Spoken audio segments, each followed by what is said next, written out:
জাতীয় দলের জার্সিতে গত বছরের সেপ্টেম্বরে সবশেষ ম্যাচটি খেলেছিলেন তামিম ইকবাল, সেটাও ওয়ানডে বিশ্বকাপের আগে। আবার কবে ফিরবেন? চ্যাম্পিয়ন্স ট্রফিতে কি তিনি খেলবেন? এই প্রশ্নটি এখন অনেকের মনে। অবশ্য তাকে খেলার প্রস্তাব দিয়েছে বাংলাদেশ ক্রিকেট বোর্ড বিসিবি। এখন উত্তরের অপেক্ষায় সংস্থাটি।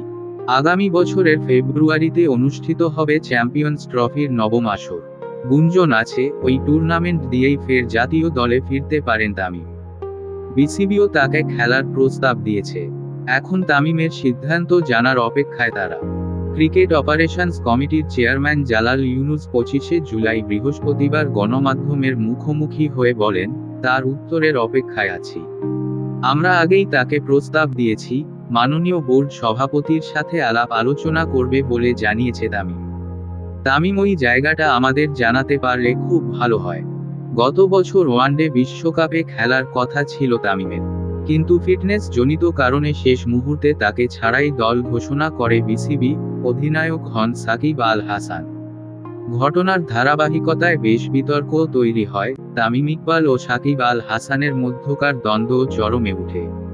দুজন পাল্টাপাল্টি বক্তব্য দেন।